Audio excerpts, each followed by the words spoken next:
ইসকনকে বলতে চাই, বাংলাদেশে থাকতে হলে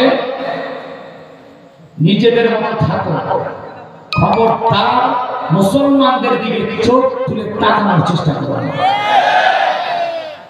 আমাদের একজন ভাইকে হত্যা করেছেন বলে যা খুশি তাই করবেন, আমরা ভয় পেয়েছি এমনটা না।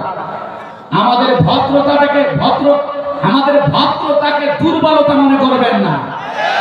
আমরা যদি একবার মুসলমানেরা জেগে উঠি, কোন সালাম বানানোর গর্ত খুঁজে পাবে না। কথা বলে দিকে না, এই জন্য বলতে চাই এই দেশের তাওহীদবাদী মুসলমানকে খবরদার জাগ্রত করবেন না।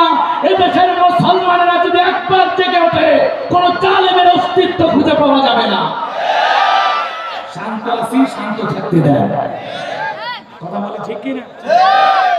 কোথা থেকে আপনাদের এত সাহস হয় যেখানে সেখানে মিছিল করে, লাফালাফি করে, মসজিদে হামলা করে, আমার মুসলিম ভাইকে ধরে জবাই করেন? সাহস পাইবেন কোথা? মনে রাখবেন, এটা ভারত না, এটা বাংলাদেশ। এই দেশের মানুষ দেশের মাটির জন্য জীবন দিয়েছে, এদেশের মানুষ ভাষার জন্য জীবন দিয়েছে, এদেশের মানুষ একজন স্বৈরাচারকে বিদায় করার জন্য জীবন দিয়েছে। প্রয়োজন যদি হয় নাস্তিক